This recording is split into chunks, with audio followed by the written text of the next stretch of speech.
Há um tempão já pensando em criar um canal do YouTube. Eu já tentei várias vezes ser mais consistente nas outras redes sociais, mas eu sinto que eu tenho um pouco de dificuldade de ser breve nas ideias que eu tenho. Eu gosto de desenvolver elas para não ficar nenhuma coisa aberta e acontecer alguma informação desentendida, sabe? Então eu sinto que o YouTube é um espaço perfeito para isso. Só que aí vem a autossabotagem, né?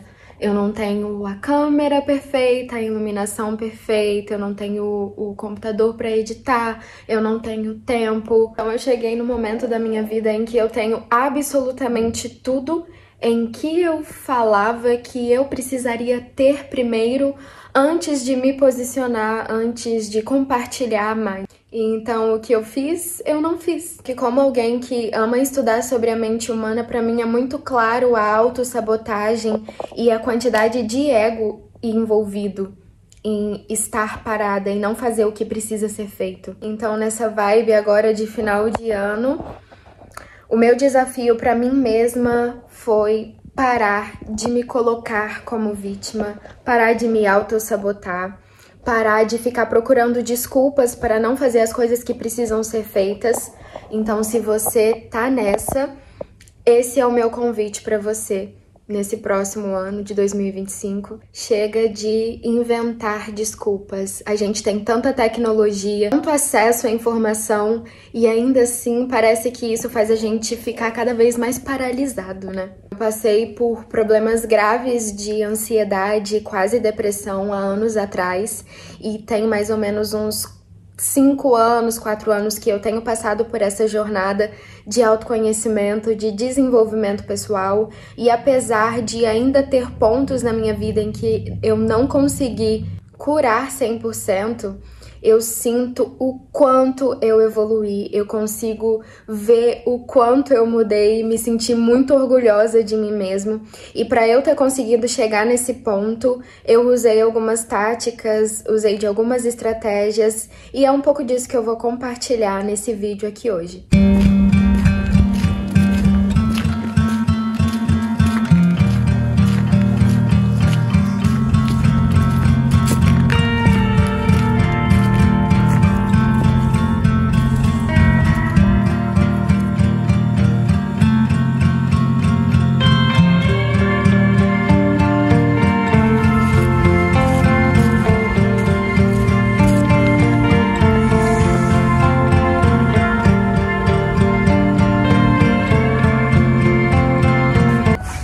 Mudança de cenário, decidi caminhar hoje.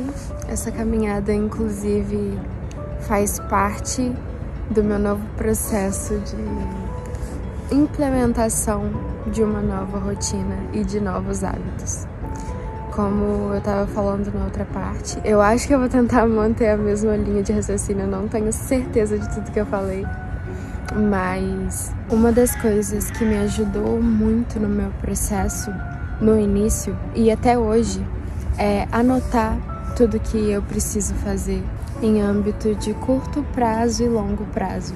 Ou seja, eu tenho uma lista de afazeres diariamente, então eu organizo toda a minha semana, divido em tarefas pequenas, divido nos dias da semana que eu preciso que elas sejam cumpridas, mas também tenho listas de afazeres do ano e de longo prazo. É claro que essas listas de longo prazo, elas muito facilmente conseguem ser mudadas. Por exemplo, eu não tinha na minha lista de planos entrar na faculdade esse ano, então eu tive que refazer essa lista de planos a longo prazo. Basicamente, os objetivos de longo prazo vão te ajudar a definir o que você precisa fazer diariamente. E quando você tem uma lista de afazeres ali, você vai dando check em tudo que você já fez. Não sei se funciona para todo mundo, mas para mim me dá uma sensação de dever cumprido. E eu sinto vontade de continuar marcando os checklists ali do dia. Para mim, o que aconteceu, a única coisa que não funcionou até hoje é em relação ao exercício físico, que é a minha maior meta, o meu maior objetivo para esse final de ano e 2025, que é acabar com essa procrastinação e desculpas que eu invento em relação a tratar o meu corpo da forma como ele deveria ser tratado. Outra coisa, sem dúvidas, foi a leitura. Eu gosto... Nossa, essa faixa tá me incomodando. Eu gosto muito de ler, mas nem sempre foi assim. Eu comecei o hábito da leitura lá pelos 15, 16 anos. E no início ali foi um processo de hábito bem friccionado, não era uma coisa tão diária assim. Tinha um livro ou outro só que eu pegava e conseguia fluir normalmente, mas eu precisei bater a cabeça comigo mesma e insistir muito nesse hábito para conseguir realmente me considerar uma leitora assídua que gosta de ler hoje em dia. A leitura definitivamente me expandiu horizontes imensos. E tanto de leitura de romance, por exemplo, muitas pessoas acham que não tem nada a ensinar, mas tem sim. Tanto no meu vocabulário, na minha oratória, na minha perspectiva de vida, no meu autoconhecimento. Leitura, sem dúvidas, é um tipo de hábito que todas as pessoas deveriam se obrigar a ter. Você consegue definitivamente adaptar a sua realidade, a sua rotina. Eu comecei com romances porque foi a forma mais fácil de entrar no hábito, tendo em vista que era um tipo de assunto que eu gostava mais, era uma temática que me dava mais prazer de ler.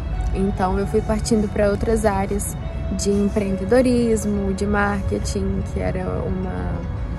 que são áreas que me atraem muito. Hoje em dia eu tô numa vibe mais autoconhecimento, mais gestão também por causa da minha faculdade. Mas se você não tem o hábito de ler e quer começar, definitivamente não comece já por uma coisa que vai ser difícil pra você e que não vai te dar prazer.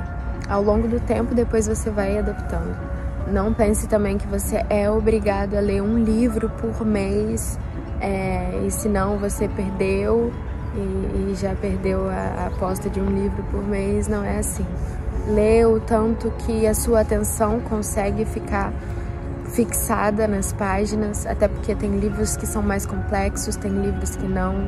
Eu tô lendo um livro agora, por exemplo, que eu não consigo ler 10 páginas dele por dia, porque é muita informação. Eu tenho que estar num nível de concentração muito mais alto para conseguir ler mais de 10 páginas dele.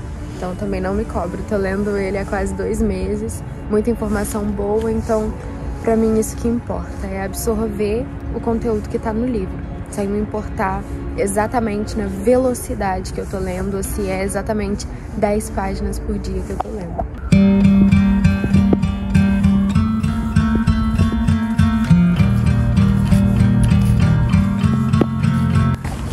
Eu morro de vergonha de gravar em público, mas eu tô super feliz em saber que esse parque que tem... Às vezes eu me sinto num filme quando eu vejo esses animaizinhos, sério. Olha só que coisa linda! Muito fofo.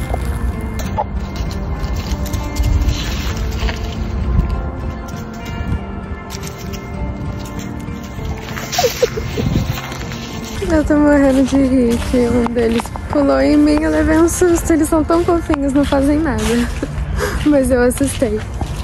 Ai, meu Deus. Enfim, tô muito feliz de saber que esse parque fica vazio de manhã. Assim eu fico mais confortável de poder gravar mais. Bom, outra coisa, sem dúvidas, foi um dos fatores mais importantes, eu acho, que é a mudança de ambiente. A gente, às vezes, é consumido pelo ambiente em que a gente vive, ao invés de viver ele, ao invés de entender ele e absorver aquilo que vai ser realmente bom pra gente, só. Muitas vezes a sua falta de hábitos saudáveis, a sua falta de crença em si mesmo, a sua perspectiva de mundo é muito influenciada pelas pessoas à sua volta, pelo ambiente em que você está inserido. Então, o meu convite para você é: tente mudar o seu ambiente se você está sentindo que é um ambiente que não te ajuda a crescer, ou tente mudar a sua forma de enxergar o seu ambiente, as pessoas à sua volta. Você com certeza é a média das pessoas que você mais convive. Você é parte do ambiente em que você está inserido. Mas você pode fazer isso com consciência. Você pode viver esse ambiente tendo a capacidade de criar suas próprias opiniões, tendo a capacidade de viver a sua melhor versão. Com certeza é um pouco mais difícil, principalmente quando você quer quebrar hábitos que não fazem bem para você e você já tomou consciência disso. Implementando um pouco de consciência, você consegue ir se desvinculando desses fatores externos e se conectando mais com aquilo que você realmente quer ser, com aquilo que realmente vai te gerar bons frutos.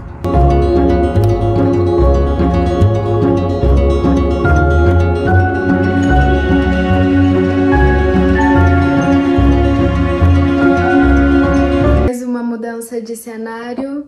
Eu sinto que eu ainda tô tentando lidar com essa coisa de gravar vídeo pro YouTube. E eu sentada, tentando gravar e falar sobre uma coisa só, parece que a minha linha de raciocínio não flui.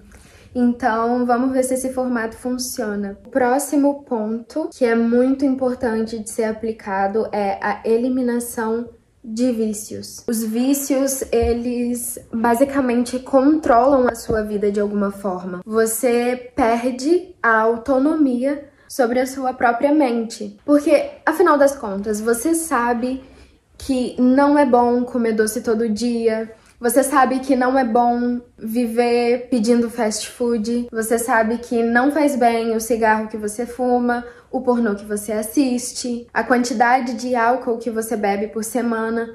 Mas o porquê que você não para? Eu acho que quando a gente não tem a consciência do erro, dificilmente a gente vai mudar ele, vai transformar ele. Então, o primeiro passo é você identificar todos os hábitos ruins, todos os vícios que existem na sua vida, e a partir da consciência você vai conseguir transformar e eliminar esses vícios aos poucos, ao passar do tempo. Por exemplo, a outra coisa, eu vou ser bem breve nesse ponto porque eu acho que é uma coisa que todo mundo já sabe, que é sono e alimentação. Eu não fazia ideia do quanto essas duas coisas tão simples e tão óbvias poderia influenciar na minha vida inteira como em geral. Eu acho que nessa parte todo mundo já sabe a importância, mas existem alguns pontos que eu queria ressaltar bem brevemente. Sono. Cada um tem uma realidade. Eu já vivi a realidade de só poder ir dormir mais ou menos 00:30 todos os dias, depois que eu chegava do curso, e ter que acordar 5:30 da manhã porque eu precisava ir trabalhar no outro dia. Então, dormir 7, 8 horas por noite seria uma coisa praticamente impossível. Não surpreendentemente, essa foi uma das piores fases da minha vida em relação à ansiedade. O nosso corpo, ele precisa se regenerar, ele precisa do seu tempo de descanso. E o ponto que eu queria ressaltar a respeito do sono é: se você tem problema para adormecer, pare de pegar o celular antes de dormir. Tenta criar uma rotina do sono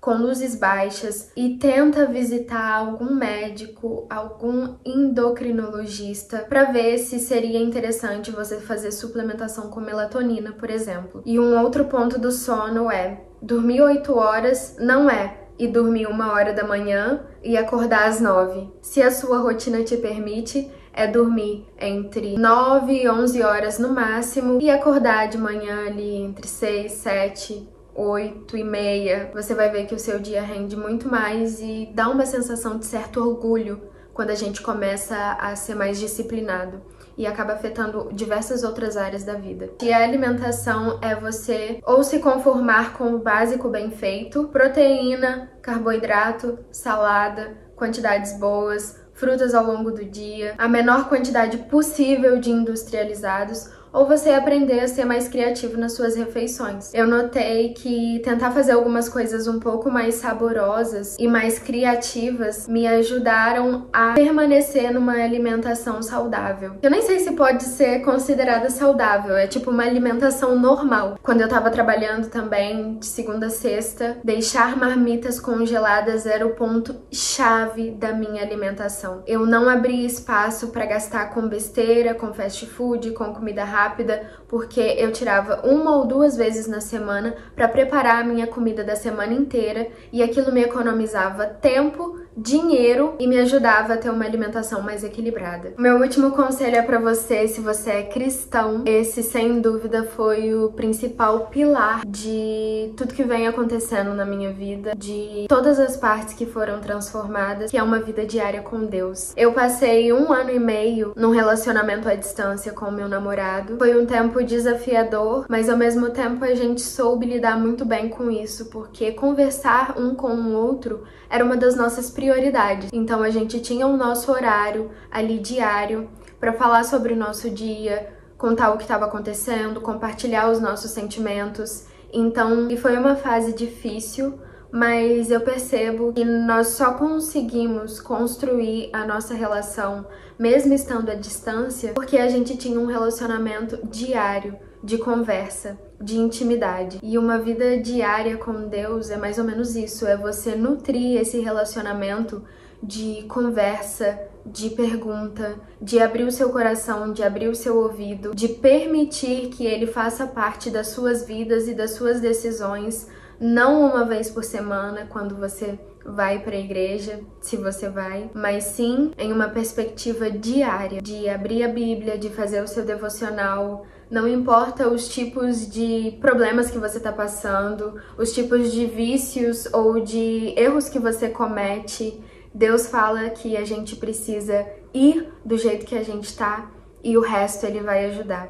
Então, uma vida diária com Deus é um pilar super essencial para que esse tipo de transformação aconteça na sua vida e todos os outros pontos que eu falei nesse vídeo até agora se tornem mais leves de serem transformados, se tornem pontos que façam mais sentido de você dar atenção. Porque quando você não tem noção do porquê você está fazendo aquela coisa, do porquê você está transformando alguma área da sua vida, é muito fácil voltar para o erro. Porque não existe um objetivo principal, não existe um porquê. Às vezes você vai querer transformar aquilo só porque você me ouviu falar, só porque está em alta saúde mental e vida saudável na internet. Mas quando você tem um pilar muito mais sólido dentro do seu coração, dentro da sua mente, a transformação fica mais fácil de acontecer. E ela só será possível quando você abrir o seu coração diariamente e pedir permissão e ajuda diariamente para Deus, para Ele caminhar contigo ao longo do seu dia. E esse foi o vídeo de hoje. E se você quer implementar o hábito da leitura na sua vida, mas acha que não tem tanto tempo, eu tô fazendo aqui no canal um clube do livro, que é basicamente eu ler um livro com você toda semana. Você pode escutar enquanto faz alguma outra atividade. Eu leio o livro, trago alguns insights também ao longo da leitura e toda semana eu posto uma parte. Então são vídeos de 30 a 40 minutos. No momento a gente está lendo o livro Praticando o Poder do Agora, que são dicas práticas e insights do livro O Poder do Agora, de forma que você consiga aplicar e melhorar a sua vida também. Eu vou deixar aqui no card. E se você gostou desse vídeo, se esses conselhos fazem sentido para você, se inscreve no canal e deixa o seu comentário aqui embaixo me falando quais outros temas você gostaria de ouvir. Um beijo e até a próxima!